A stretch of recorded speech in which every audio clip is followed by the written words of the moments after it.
Buenas tardes, ¿qué tal está? Buenas Sí, noches, licenciado, mucho gusto. buenas noches a Buenas todos. noches, licenciado. Pues bien, listos ya para descansar el fin de semana, agradeciéndole a Dios que es viernes. Otro día trabajan, Sí, pero trabajan todavía algunos mañana, mediodía. Buenas noches, María Susana. Bien, el día último platicamos un poquito sobre la clasificación de los bienes. El tema decíamos que es el de la propiedad. Propiedad, ¿verdad? Propiedad. Vamos a ponerles aquí, ¿dónde está esto? Aquí, propiedad. Bueno, decíamos que el pater familias, no se les olvide, ¿no? La figura central en el derecho romano, especialmente en el jus civile, es el pater familias. Pues el único propietario de todo era el pater familias. Él es el dueño de todo. Él es el dueño de su patrimonio, que se llama bona, así como ven, bona o patrimonio. Así se llama. Él es el dueño, el bueno de sus bienes o de su patrimonio. Bono o patrimonio, es decir, bienes quiere decir patrimonio. No se vaya complicado, ya estamos claros que los términos latinos son para que lo tengan y lo sepa, pero no para un examen. En español es suficiente. Decían que los romanos defendían la propiedad, como sucede en la actualidad. El único que podía poseer bienes era el pater familias, el señor de la domus. ¿Qué quiere decir domus? Quiere decir casa, es el que manda. Solo él es el dueño, solo él es el que dispone de todos sus bienes. Y sus bienes en conjunto se llamaban las propietas, propietas. De ahí, de esto deriva lo que hoy conocemos como propiedad. La propiedad. Propietas, propiedad. ¿Y qué comprende la propiedad? Cuando hablamos de propiedad, a ver quién ahí hay, entre ustedes hay peritos contadores. Si hay peritos contadores, cuando hablamos de patrimonio, ¿a qué nos estamos refiriendo? A ver si hay algún perito contador por ahí con ustedes que trabajen desde luego en eso, ¿verdad? Bueno, que también de sus estudios los obtuvieron, que comprende lo que es el patrimonio. No hay ningún perito contador ahí. Bueno, el patrimonio comprende todos los bienes, derechos, acciones y obligaciones del pater familias o de una persona. Aquí miren, patrimonio, lo voy a poner patrimonio, patrimonio.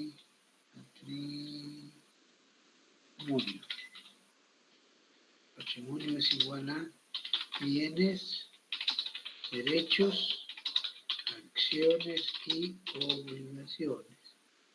Acciones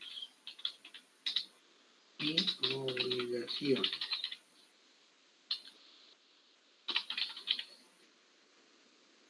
En otras palabras, es el activo y el pasivo. El activo, bienes, derechos. Bienes, pues ahí por favor me lo componen, es bienes. Sí, bienes. Bienes, no bienes. Bienes. Derechos, acciones y obligaciones. El activo son los bienes, los derechos y las acciones. El pasivo son las obligaciones, son las deudas que tiene el pater familias. Y de ese término propietas deriva, decíamos, el término de propiedad. Los romanos defendieron la propiedad a través del jus civile. Hay una tabla exclusiva que se refiere a la propiedad en la ley de las 12 tablas. En la actualidad también existe esa defensa de la propiedad.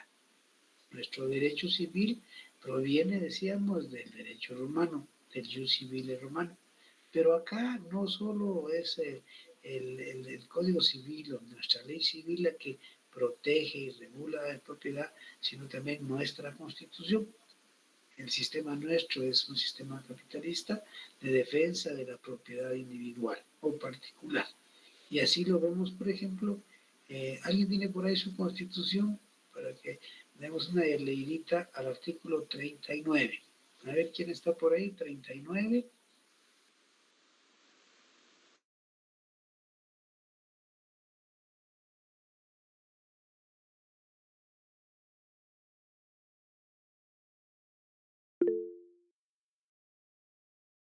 A ver, Vilma.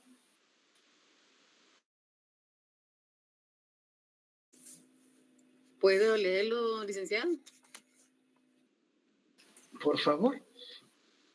Artículo 39 dice propiedad privada. Se garantiza la propiedad privada como un derecho inherente a la persona humana. Toda persona puede disponer libremente de sus bienes de acuerdo con la ley. Ahí está, mire, igual que el derecho romano, se protege el derecho de propiedad. Y además de eso, veamos el artículo 41, que se refiere a su defensa. A ver, Dice ¿quién es ahí? Sí, artículo sí. 41, protección al derecho de propiedad. Por causa de actividad o delito político no puede limitarse el derecho de propiedad en forma alguna.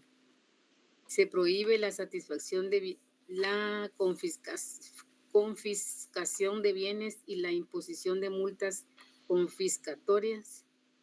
Las multas en ningún caso podrán exceder del valor del impuesto omitido. Gracias, Vilma. Ahí está, la corriente romanista se traslada a nuestra legislación y es más, aquí lo regula la Constitución, así decimos. Entendido eso, vamos a ver, según los derechos humanos, cuál es el contenido del derecho de propiedad. Contenido del derecho. Me estoy comiendo la letra, ya tengo hambre. Del derecho de propiedad. Contenido de propiedad. Va en romano, en latín, perdón, en latín, pero también a la par les voy a poner lo que quiere decir cada uno. Ya sabemos que para los romanos, propiedad, derechos, acciones, bienes y obligaciones, ¿no? Y mediante unas fórmulas que ustedes ven en los libros que se refiere. Primero que nada, el uti. Uti quiere decir el uso, es decir, que puede el pater familias usar su derecho de propiedad como él quiera, uti. Pero también está el fruit, así, fruit, que se refiere a disfrutar, igual a disfrute, disfrute. Pues fruit es disfrutar de su propiedad, usarla y además puede disfrutarla. Y también tiene el avere, así, avere. ¿Qué quiere decir avere? Simplemente quiere decir disponer, disponer. O sea, son los derechos que tiene avere. Esos son los tres derechos: el uti, el uso, el fruit, el disfrute, y el haber y disponer. Entonces, en términos simples, el contenido derecho de la propiedad para los romanos era usar, disfrutar y disponer de los bienes en la forma que él quisiera, en la forma más práctica, que él quiere venderla, regalarla, hacer lo que él quiera. Pero ese derecho absoluto en apariencia en el jus civile y en la ley de las 12 tablas, igual que acá, la Constitución también tiene limitaciones. Hay dos clases de limitaciones. Vamos a ver aquí. Limitaciones al derecho de propiedad. Propiedad. Limitaciones al derecho de propiedad. Bien, vamos a ver. Hay dos clases de limitaciones. Unas se llaman voluntarias y las otras se llaman legales. Voluntarias y legales.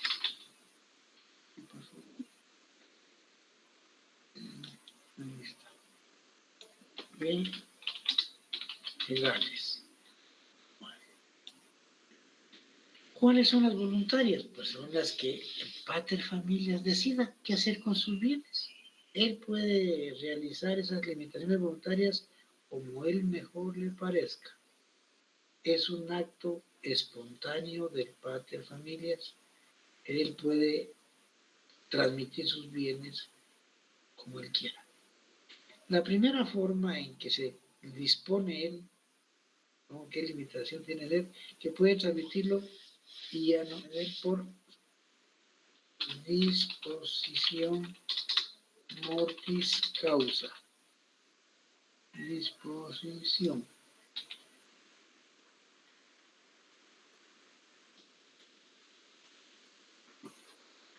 Aquí lo que se, cuando él dispone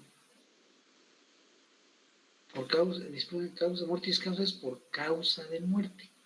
O sea, cuando él dispone de sus bienes por causa de muerte, pues él ya no puede usarlos. Puede dar una donación por causa de muerte. Puede también otorgar un testamento. Ya explicamos que el testamento es un acto personalísimo del pater familia por medio del cual él dispone de la forma que él quiera de sus bienes. De ahí en el testamento puede decidir cómo los regula, cómo los dispone, cómo los traslada. Vamos a volver al tema de las sucesiones más adelante, pero de manera general, el testamento. En el testamento, él designa qué personas o qué instituciones son las beneficiarias cuando él fallezca. Él puede, como no existe límite a la libertad de testar, él puede darse de sus bienes a otras personas que no sean la familia, o bien la familia. Pero si son otras personas ajenas, es una disposición de él. Puede dejarlo, por ejemplo, a un patronato, puede dejar sus bienes a centros asistenciales de salud, puede dejarlo para beneficio de los cementerios. ¿Sí? Él puede disponer como quiera, o bien disponer que al momento de su fallecimiento será su esposa y sus hijos o su familia quienes hereden, o incluso dentro de la misma familia puede disponer él si se lo deja a todos sus hijos o solo a uno o a dos como él desee. Y esa disposición existe en la actualidad. En Guatemala, en nuestro Código Civil, el padre de familia, aquí no se llama padre de familia, no padre de familia, puede otorgar su testamento y puede tener, por decirle, 4 o 5 hijos y resulta que dispone que solo a uno y que a los otros dos no. Aquí se dice los deshereda, así de simple, los deshereda. Es una disposición. O bien una donación por causa de muerte. Esas son las, una voluntaria y la otra es por actos intervivos. Actos intervivos. Aquí esto es que en vida él dispone. Puede donar entre vivos, regalar entre vivos a sus hijos, a sus amigos, a sus parientes, a quien quiera, donar sus bienes, o también puede venderlos y ya no tiene él ningún derecho sobre esa propiedad. Se limita a él al ejercitar estos actos. No se les olvide, son por situaciones de causa de muerte o por actos intervivos y son voluntarios.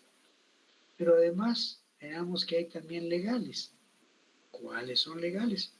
Bueno, hay una lista en todos los libros de cuáles son los que puede limitar. Pero vamos a ver, por ejemplo, la prohibición de sepultar o enterrar y cremar cadáveres dentro de la ciudad. Esto está en la ley de las tablas, ¿no? ¿Y a qué se debe que se prohíbe sepultar dentro de la ciudad? Bueno, por motivos de salud. Y además también se piensa en los asuntos de índole o de carácter religioso. Esa prohibición existe en la actualidad. Se prohíbe sepultar dentro de la ciudad. Lo que pasa es que el cementerio general ya quedó dentro de la ciudad por el desorden en que creció la ciudad. En ese cementerio de Guatemala, se creó ya por los años de 1980, por tanto por ahí, imagínense cuántos años, y estaba lejos de la ciudad, porque la ciudad no tenía zonas, no había zona 1, zona 2, no había nada de eso. La ciudad empezaba en la primera calle de lo que es la zona 1 y terminaba en las 18 calles de lo que es zona 1. y empezaba en la primera avenida y de la 12 avenida también de lo que hoy es zona 1. Esa era toda la ciudad. Entonces, si ustedes se paran en la 18 calle primera avenida y miran hacia el cementerio, estaba lejísimo. Pero era porque así se justificaba por salud, más que todo, ¿no? Y máxima en que ahí hay un barranco donde tiran basura y de todo, y ahí van ustedes al cementerio y ahí ven ustedes que hay aves de rapiña y máxima que hay problemas graves de salud porque se paga para estar ahí. Hay personas que no son propietarias de un mausoleo, sino que pagan en las áreas comunes y si dejan de pagar a los 5 años sacan los cadáveres y los van a tirar ahí en fosas comunes o a quemarlos. Y ahí están los animales, de aves de rapiña, listos, ¿no? Imagínense qué problema más grave para la higiene, para la salud de los ciudadanos y especialmente de toda la gente que hoy vive ahí, porque ahí no había nada, nada. El cementerio estaba lejos, había montes, todo abandonado, y hoy casas a la par del cementerio. Y con esto más, si ustedes pasan ahí, se dan cuenta que las paredes del cementerio son altas. Pensando en presión, digo, ¿por qué hacen altas las paredes del cementerio si los que están adentro no pueden salir y los que están afuera no quieren entrar? ¿No? Pero ahí está. Pero esas prohibiciones, ¿verdad? Ya vienen desde Roma. No se puede enterrar o sepultar y no se pueden cremar cadáveres dentro de la ciudad. También se obligó, ¿verdad?, que hubieran unas distancias del punto de cremación a edificios próximos. Los libros dicen 60 pies. La verdad es que no me he detenido a ver cuánto es en metros 60 pies. Pero está prohibido en Roma que cremaran cuerpos cerca de los edificios. También había otro problema con las construcciones, ¿no? Por razones de orden público o especialmente de ornato, limitaban la altura de los edificios, de hasta dónde podía estar en un edificio de altura y las distancias entre cada edificio. Hoy existe eso también. En Guatemala hay limitaciones a la libertad de altura, y especialmente, por ejemplo, en la zona 9. Pero si ustedes ven la zona 10, la zona 14, zona 15, ven unos edificios inmensos. Pero si van a zona 9, no. Y zona 4, no. Porque hay edificios, desde luego, pues, pero pequeños. ¿A qué se debe eso? Que ahí es donde ingresan las naves aéreas o salen las naves aéreas.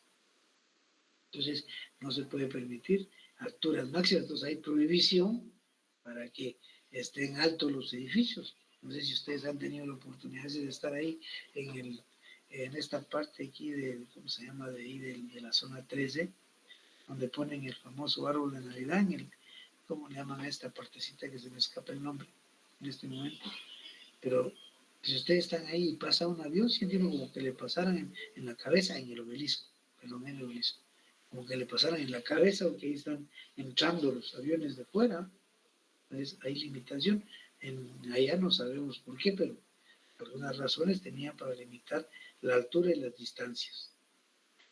Como ellos defendían la propiedad absoluta, pues las personas que eran propietarios de terrenos que daban con los ríos y los mares navegables, pues se limitaba el uso de la orilla, ¿verdad? Se les limitó porque se necesitaban ahí para lo que era la necesidad o el comercio de la navegación, ¿ya? Se permitía, para la pesca, ¿verdad? También se permitía eso. Los dueños de las propiedades que eran ribereñas tenían que aceptar esa limitación. Pues hoy existe también. Todos los terrenos a cierta distancia de los mares y los ríos hoy no son de la propiedad privada, sino que hoy son del Estado. También en las personas que eran propietarias de minas, ¿eh? Podía un propietario dedicarse a la explotación de las minas, pero tenía limitaciones. Tenía que ver, por ejemplo, que la excavación llegara hasta determinado número de metros hacia abajo, ¿eh? Tenía que pagarle al fisco impuestos por esa explotación, así de simple. Y también sucede en la actualidad. La explotación de las minas no es nuevo. La explotación de las minas es viejísimo, viejísimo, como la misma humanidad. Otra limitación que se impuso a la propiedad era que no se podía vender bienes de menores de edad. Y hoy es igual. Si alguien compra un bien para un hijo menor de edad y de repente quiere vender por necesidad o por cualquier cosa, no puede, porque está a nombre de un menor de edad. Si hay una cuestión de urgencia o de máxima necesidad, tiene que pedir autorización a un juez, pero tiene que justificar realmente que es necesario, dice, necesario que se venda esa propiedad. De lo contrario, es prohibido vender bienes de menores. También es prohibido donarlos o regalarlos o cederlos de cualquier otra forma. Pero otro problema es que si un bien está sujeto a un proceso, voy a poner aquí para que cuando ustedes lean esto: proceso, juicio, litigio, controversia. Estos son sinónimos. ¿Verdad? Cuando se lean un proceso, que es mire, un proceso, un juicio, pero por ejemplo, yo primero un proceso me dice juicio, y ahora me dice litigio, ahora me dice controversia, es lo mismo, jóvenes. Son sinónimos. Si está sujeto a un proceso, no se puede disponer hasta que el proceso termine para ver qué pasa con esa propiedad.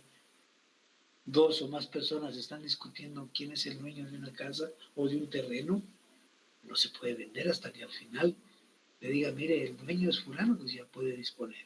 ¿Eh? Es otra forma en que también había limitación a la propiedad. Hablábamos también en una oportunidad que los esclavos eran propiedad del paterfamilias, representaban valor económico, podía venderlos, pero también mencionábamos que podía darle su libertad a través de aquel procedimiento de las manumisiones. Pero también la ley estableció que cuando se prohibía, mejor dicho, el exceso de manumisiones. Era un problema para la misma sociedad que liberaran a los esclavos y se quedaban sin quien trabajara. Entonces se limitaba el exceso de las manumisiones. Pues también se dio la expropiación, ¿verdad? Aquel procedimiento que existe hoy, en que cuando el Estado necesite una propiedad de una persona, tendrá que expropiársela si no se la quiere vender, pero aparte de expropiársela, tendrá que pagarle el valor que tenga el bien en ese momento, ¿verdad? Y solo puede hacerlo si se demuestra que es de utilidad pública, porque hay intereses sociales que justifican esa situación. Y en Guatemala ya leímos que el artículo 44 nos habla de lo que es la propiedad, y creo que leímos el 41, no me recuerdo si leímos el 41 de la defensa de la propiedad. Pero veamos que en intermedio de esos está la expropiación como un proceso que, pues si bien es cierto, está en la Constitución, respeta la propiedad porque dice claramente en qué casos puede expropiarse. Leamos el artículo 40 de la Constitución, jóvenes. Discúlpele, ¿qué artículo dijo? 40 de la Constitución.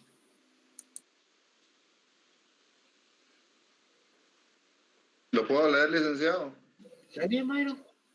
Gracias, buenas noches. Artículo 40, expropiación. En casos concretos, la propiedad privada podrá ser expropiada por razones de utilidad colectiva, beneficio social o interés público debidamente comprobadas.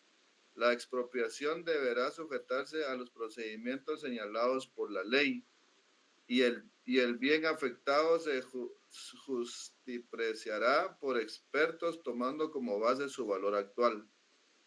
La indemnización deberá ser previa y en moneda efectiva de curso legal, a menos que con el interesado se convenga en otra forma de compensación.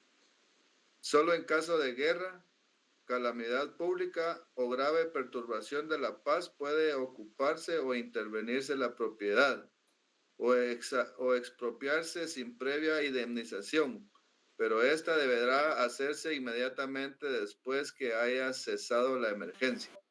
La ley establecerá las normas a seguirse con la propiedad enemiga. La forma de pago de las indemnizaciones por expropiación de tierras ociosas será fijado por la ley.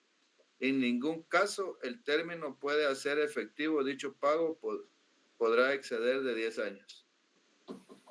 Gracias, Mike. Ahí está, mire, desde Roma viene la expropiación, pero no para atacar la propiedad, sino para defenderla. Si no, cualquier gobierno dispone de expropiar, no.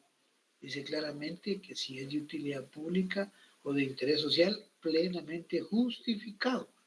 Si ese artículo no es para atacar a la propiedad, no para desapoderar a alguien de la propiedad, sino es exclusivamente para la defensa de la misma propiedad.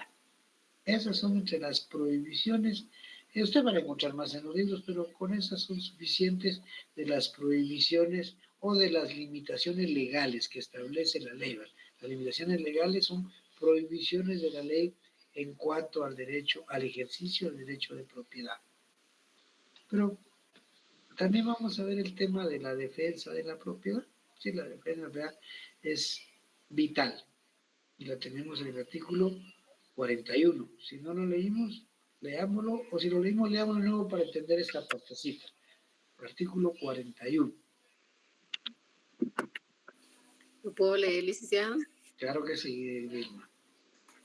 Protección al derecho de propiedad.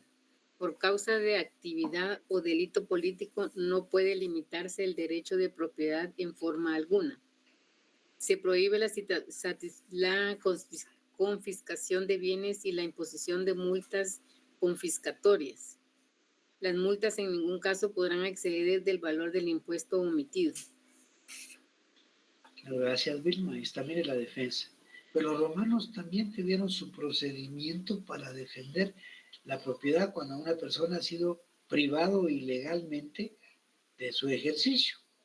Y la propiedad se ejerce a través de la posesión, se ejercita. Pues había una acción, actio, así es en términos latinos, que quiere decir acción. Y la acción es acudir ante un magistrado para reclamar la devolución de lo que le han quitado ilegalmente.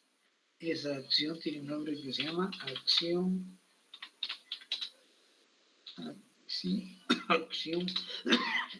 reivindicatoria. Esa acción. Por medio de esta acción, el pater familia acude al pretor. Parece que el pretor es un magistrado que administra justicia, ¿no?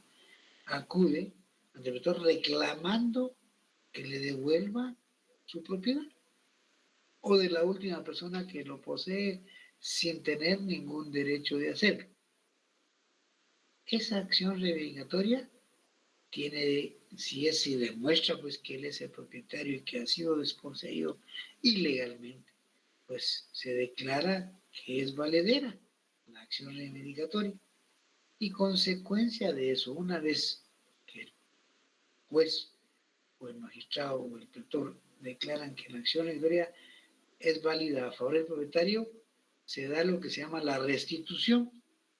Restitutio. Esto es igual a restitución. ¿Y qué es la restitutio? Es que se la devuelva. Eso es la restitutio. Devuélvale sus bienes a quien los tenga por haberlos obtenido de buena o de mala fe, pero había un propietario que reclama ese derecho. Pero fíjense algo importante acá. Cuando la persona que cometió el acto ilegítimo, siempre y cuando lo haya hecho de buena fe, el propietario tiene que reintegrarle los gastos que ha hecho en su propiedad. Por ejemplo, David es el propietario y Vilma le invade la propiedad. Pero Vilma lo invade porque es una poseedora de buena fe, se lo compró otra persona que no es David. Lo compró de buena fe, la estafaron y se puso a hacer obras y todo. Entonces esos gastos que hizo, si los hizo de buena fe, tiene que demostrar la buena fe. Esos gastos tiene que reintegrarlos. Se llaman impensas esos gastos.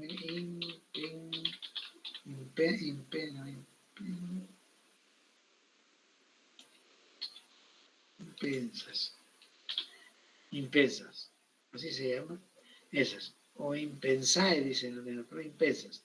¿Y cuáles son esos gastos? Se le devuelven los gastos unos que se llaman necesarios. Esos necesarios son los que gastó ese poseedor por de buena fe para que la cosa se conserve. Necesarios. Por ejemplo, en el caso de los animales, si lo que le vendieron fue, digamos, un caballo, pues se tuvo que gastar en los alimentos del animal, si no se iba a morir. Esos gastos hay que reintegrárselos cuando demuestre que él de buena fe adquirió ese moviente. Si no, no le reintegran gastos. Hay otros gastos que se llaman útiles. Los útiles, pues son esos lo que hacen aquellos gastos mínimos que aumentan el valor de la cosa. Dicen útiles.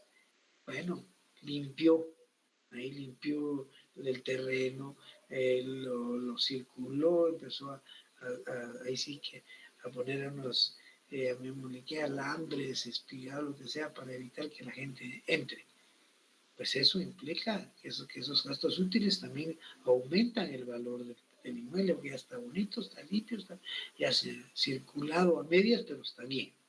Eso se llaman gastos útiles, que aumentan el valor de la propiedad o de la cosa, como dicen los romanos, res, cosa, ¿verdad? Así, los romanos a todo le llamaban res, quiere decir cosa. Pero también hay unos últimos gastos que se llaman de lujo. Pues aquí son gastos de lujo, aquellos que se invirtieron con gastos que hacen para presumir o para que la cosa se vea bonita, elegante. Esos gastos incrementaron el valor, pues serán que devolverlos también. Esos tres gastos se devuelven si se demuestra que el adquirente, escuchen bien, el adquirente actuó de buena fe. Si no hay buena fe, todo lo que ha invertido, aun cuando hayan sido bienes para que subsista el bien o la cosa, o para que aumente su precio, o que sean cosas de lujo o suntuarias, no se le van a devolver para nada. Esa es la defensa de la propiedad a través de la acción reivindicatoria, que implica la restitución de sus bienes, la restitutio. ¿Estamos ahí? ¿Hay alguna duda? ¿Aclaramos antes de seguir? Sí, Byron. Primero Byron. Permítame, Byron. Byron y después David. Primero Byron. A ver, Byron. Gracias, licenciado. No escuché si entre las limitaciones se prohibía sepultar fuera o adentro de la capital. No, es fuera de los pueblos, fuera del pueblo de Roma. O sea, fuera sí, como les decía, aquí en Guatemala eso era fuera, porque yo les explicaba que la ciudad era pequeña. No había zona 1, zona 2, no existía cuando se hizo el cementerio. Simple y sencillamente era lo que hoy conocemos de la primera, la 18 calle de la zona 1 y de la primera avenida, la 12 avenida de la zona 1 que se conoce. Esa era la ciudad de Guatemala, no más. Y el cementerio lo fueron a hacer miren, si ustedes se imaginan en aquel tiempo las distancias de la primera calle y de la primera avenida, 18 calle, hasta el cementerio estaba lejísimos, porque era prohibido sepultar dentro de la ciudad. Lo que pasa es que la ciudad creció, desordenado, como sea, y el cementerio se quedó dentro de la sociedad. Si ustedes, por ejemplo, conocen el cementerio de las Flores, por ejemplo, o el cementerio de los Parques que está por San Cristóbal, si ustedes van hoy, esos cementerios estaban lejos, pero hoy ustedes ven que al frente al cementerio de las Flores hay un montón de colonias. Si ustedes van al cementerio SDA de San Cristóbal, ven que hay un montón de colonias a sus alrededores. Eso no se permitía, pero fue el desorden en que se creció. A eso se refiere, ¿verdad? Por eso, claro, eran prohibiciones, limitaciones que existían y que existen hoy, pero se quedaron en letra porque ya no se puede. Imagínense cómo van a sacar toda la gente que vive ahí o cómo buscar otro lugar para el cementerio. ¿Dónde pueden llevar los cementerios a estas alturas? ¿Entendió, Baer? Sí, licenciado, gracias. Bueno, ahora, David. Buenas noches, Nick. Solo con una duda, no sé si podría repetir cuáles son los gastos necesarios y útiles. Mire, pues los necesarios son para que las cosas no se desaparezca. Por ejemplo, si usted tiene un caballo, como le decía hace un rato, un caballo o una vaca, ¿qué es para que subsista esa cosa? Porque ellos le llamaban cosa. ¿Qué tiene que hacer usted para que subsista? ¿En qué gasta? Darle como ¿En qué gasta usted? en alimentos. Ahí estamos. Entonces, subsiste. Ese es un gasto necesario. Porque si usted no le da de comer un caballo o una vaca, no se le muere. Entonces, si es de buena fe, esos gastos necesarios se le tienen que reintegrar. Porque era necesario para que esa cosa sobreviviera. Por eso es de subsistencia, de sobrevivir. Ahora, los útiles son los que no son mínimos, pero hacen que el precio aumente. Por ejemplo, yo les decía que si ustedes tienen el terreno que ustedes supuestamente compran de buena fe, está todo lleno de tierra, todo desmontado, todo descuidado, y van ustedes y lo limpian, llevan maquinaria, circulan bonito, ya ahí le aumentó su precio. Ya no es lo mismo. No son cosas que aumentan el valor de la cosa, no grandemente, como si son las de lujo. Si usted hay una torre de apartamentos, son cosas de lujo, que si hay buena fe, también se los reintegran, si no, no. ¿Estamos, David? Sí, licenciado, muchas gracias. Bueno, ahora veamos modos o formas originarias, modos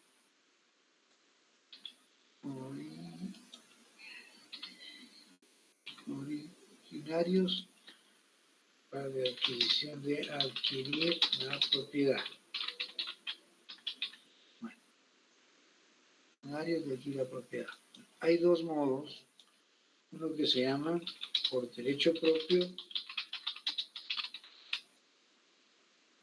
y los otros se llaman por casos especiales, por casos especiales de adquisición. Bueno, adquisición aquí. Sí, ahí estamos. Veamos el primero por derecho propio. Por derecho propio es cuando se adquiere, eso es una subrogación, así, subrogación universal.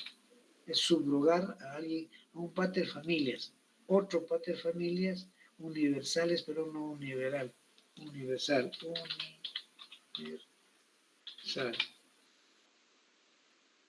Un nuevo pater familias ocupa el lugar del pater familias. Eso se da cuando muere por derecho propio.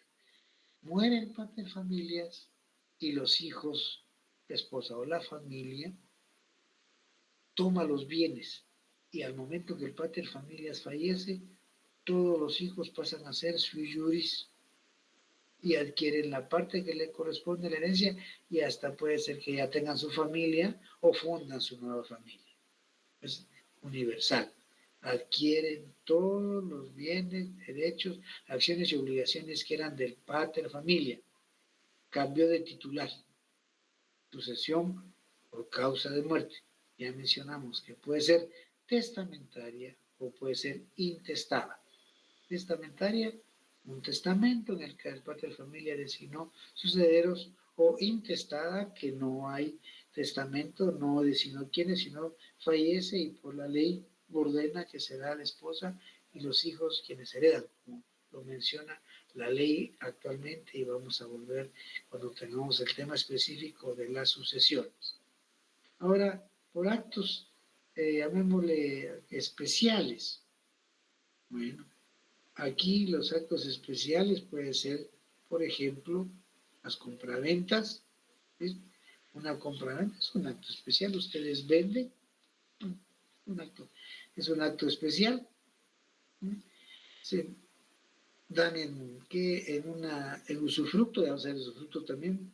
Ahí también ustedes están adquiriendo la propiedad, pero más que todo por donaciones entre vivos. Les regalan, una donación es un regalo. Una persona les regala a otra, es un modo de adquirir la propiedad. Compran, es un modo de adquirir la propiedad. Esos son los modos de adquirir la propiedad. Por derecho propio y por actos especiales. Ahí nos quedamos con las otra sección. Entonces, en la próxima clase, el lunes que volvemos allá, vamos a hablar de los modos originarios, un poquito más de la sucesión y los casos especiales. ¿Bien? Así que los voy a dejar por hoy para que descansen. Es viernes, gracias a Dios, para que cenen tranquilos sus frijolitos, los disfruten y ya nos vemos primero Dios el lunes allá a la hora normal de clases. Muchas bendiciones, que descansen, cuídense y nos vemos el próximo día. Feliz noche.